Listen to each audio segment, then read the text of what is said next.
Good morning. ప్రభువైన యేసుక్రీస్తు వారి పరిశుద్ధ నామములో అందరికీ శుభాలు. ఈరోజు మన అనుదిన ఆత్మీయ ఆహారంగా 2వ దినవృత్తాంతాల గ్రంథం 35వ అధ్యాయం 22వ వచనాన్ని ధ్యానించుకుందాం. అయినను యోషియా అతనితో యుద్ధము చేయగోరి అతని యొద్ద నుండి తిరిగిపోక మారువేషము ధరించుకొని యెహోవా నోటి మాటలుగా పలుకబడిన నెకో మాటలను వినక మెగిద్దో లోయ యందు యుద్ధం చేయవచ్చును. చదవబడిన వాక్యంలో మనం చూస్తే సందర్భం ఏంటంటే, ఇక్కడ ఒక రాజు ఉన్నాడు, ఆ రాజు పేరు యోషియా. మరొక రాజు ఉన్నాడు, ఆ రాజు పేరు నెకో. యోషియా అనే వ్యక్తి యోధా దేశానికి రాజు. నెకో అనే వ్యక్తి ఐగుప్తు దేశానికి రాజు, ఫరో నెకో. ఈ ఫరో నెకో అనే రాజు ఈ బబులోను రాజ్యం మీద యుద్ధానికి వెళ్తున్నాడు. యుద్ధానికి వెళ్తున్న దారిలో ఈ యొక్క యోధా రాజ్యము, ఈ యోధా దేశ ప్రాంతముల నుండి పక్క నుంచి వెళ్ళిపోతున్నాడు. ఈ ఫరో నెకో అనేవాడు వెళ్ళిపోతూ ఉంటే యోధా రాజు అయినటువంటి యోషియా అతనితో యుద్ధానికి వస్తున్నాడేమో అనుకుని అతనితో యుద్ధానికి బయలుదేరాడు. యోధా రాజుల్లో ఒక మంచి రాజుల్లో ఒకడు యోషియా. యోషియా చాలా మంచి పనులు చేశాడు. కానీ చేసిన ఏకైక పాపము కాదు, తప్పు. ఇది పాపము కాదు, కానీ ఒక తప్పు చేశాడు. చాలా పెద్ద నష్టాన్ని పొందుకున్నాడు.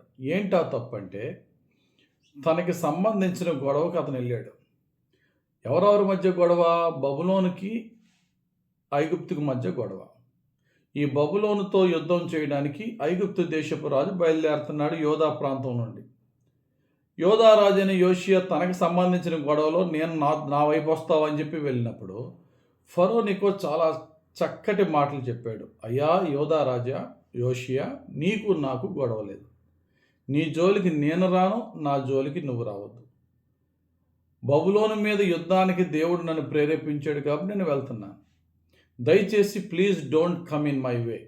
నాకు నీకు సంబంధం లేదు, గొడవకు రావద్దు, దయచేసి ఇందులో ఇన్వాల్వ్ అవ్వద్దు అని చెప్పాడు. అయినప్పటికీ కూడా ఫరో నెకో చెప్పిన మాటల్ని రాజు అయిన యోషియా వినలేదు. వినకపోవడానికి గల కారణం ఏంటి? ముఖ్యమైన కారణం ఏంటంటే, ఫరో నెకో అతని మాటల్లో దేవుని చేత ప్రేరేపింపబడిన యుద్ధం అది, నాకు దేవుడు చెప్పాడు కనుక నీ జోలికి వెళ్ళొద్దని, నువ్వు రావద్దు, నీకు మంచిది కాదు అన్నాడు. ఫరో అనే ఐగుప్తు దేశపు రాజుతో దేవుడు ఎలా మాట్లాడతాడు? ఆడు అన్యుడు కదా. ఒకవేళ మా దేవుడు మాట్లాడితే నాతో మాట్లాడాలి, మా ప్రవక్తల ద్వారా మాట్లాడాలి, కానీ ఈ అన్యుడి ద్వారా కూడా దేవుడు మాట్లాడతాడా అని అనుకున్నాడు నెకో, ఈ యొక్క రాజైన యోషియా. చూడండి, ఫరో నెకో మాట్లాడిన మాటలు మనం చూస్తే ముందు వచనంలో 21వ వచనంలో, అయితే రాజైన నెకో అతని యొద్దకు రాయబారులను పంపి, యోధా రాజా, నీతో నాకేమి? పూర్వము నుండి నాకు శత్రువులగు వారి మీదకే గాని నేడు నీ మీదకి నేను రాలేదు. దేవుడు త్వర చేయమని నాకు ఆజ్ఞాపించను కనుక దేవుడు నాతో కూడా ఉండి నిన్ను నశింపజేయకుండానట్లు ఆయన జోలికి నువ్వు రావద్దని ఆజ్ఞాపించను. నువ్వు నా జోలికి వచ్చేవాటి అర్థం ఏంటో తెలుసా? దేవుని జోలికి వచ్చినట్టు. దేవుడే నిన్ను శిక్షిస్తాడు, దయచేసి రావద్దు. ఏదో ఒక దైవభక్తుడు, ఒక ప్రవక్త, ఒక ప్రసంగి మాట్లాడుతున్నట్టు మాట్లాడుతుంటే ఫరో నెకో, అరే నువ్వేట్రా మా దేవుడి గురించి మాట్లాడడం, నీకంత సీన్ లేదు, దేవుడు నీతో మాట్లాడతాడా అని చెప్పి ఫరో నెకో మాట వినలేదు. నెంబర్ 1. రెండవదిగా, అనవసరమైన దెబ్బలాటకి యుద్ధానికి బయలుదేరాడు. ఇక్కడ యోధా రాజు అయినటువంటి యోషియా వెళ్ళడానికి గల కారణం ఏంటంటే, దేవుడు ఈ అన్యుడి ద్వారా మాట్లాడడు అనేది బహుశా యోధా రాజు అయినటువంటి యోషియా యొక్క స్ట్రాంగ్ ఫీలింగ్. అదే అతడు చేసిన తప్పు. ఏంటి అతడు చేసిన తప్పు అంటే, అన్యుడి ద్వారా దేవుడు మాట్లాడ్డని. అన్యుడి ద్వారా దేవుడు మాట్లాడ్డా? ఒకవేళ అతడు అన్యుడి ద్వారా దేవుడు మాట్లాడుతున్నాడా మాట్లాడలేదని, ఇతడు దేవుని దగ్గర అంత భక్తుడు కదా, మరి దేవుని దగ్గర విచారించాలి కదా, ప్రభువా ఇది నీ చిత్తమా కాదని. విచారించలేదు, దేవుని దగ్గర కనిపెట్టలేదు, అతను మాత్రం అనుమానించాడు. అందుకని ఇతడు మారు వేషం వేసుకుని వెళ్ళి యుద్ధాల్లోకి వెళ్ళి వెనక్కి వెళ్ళిపోకుండా యుద్ధం చేసి ఆ యుద్ధంలో గాయపడి చచ్చిపోయాడు. పాపం ఈ మంచి రాజైన యోషియా. అతని స్టోరీ చదివినప్పుడు నాకు చాలా బాధ కలుగుతుంది. ఇతడు చేసిన పెద్ద తప్పు ఏంటంటే, అన్యుడి ద్వారా, ఒక దైవభక్తి లేనివాడి ద్వారా, ఒక పాపి ద్వారా నాతో మాట్లాడతాడేంటి దేవుడు? అంటే మనకు చాలామంది ఎలా ఉంటుందంటే, నా లెవెల్‌లో వాడికి సలహా ఇవ్వాలంటే నాకన్నా గొప్ప భక్తుడే నాకు ఇవ్వాలి. నాకన్నా పాపి నాకు సలహా ఇవ్వడం ఏంటి అనేది మనలో చాలామందిలో ఫీలింగ్. ఈ స్టోరీ చదివినప్పుడు మనం మనసు మార్చుకోవాలి. దేవుడు ఎవరి ద్వారాన్నా సరే సలహా పంపుతాడు. బెస్ట్ ఎగ్జాంపుల్ మీకు చెప్తాను. బాలాము అని ఒక ప్రవక్త ఉన్నాడు. బిలాము బాలాకు కథ. ఈ బిలాము అనేవాడు అన్యుడు, ఇశ్రాయేలీయుడు కాదు. అయినా అతన్ని దేవుడు ప్రవక్తగా వాడుకున్నాడు. ఇంకా ఆశ్చర్యం ఏంటంటే, అటువంటి వాడికి బుద్ధి చెప్పడం నోరు లేని గాడిదను వాడుకున్నాడు. గాడిదకు వాక్కునిచ్చి వాడుకున్నాడు. మరి దేవుడు గాడిదను వాడుకున్నప్పుడు మనిషిని ఎందుకు వాడుకోడు?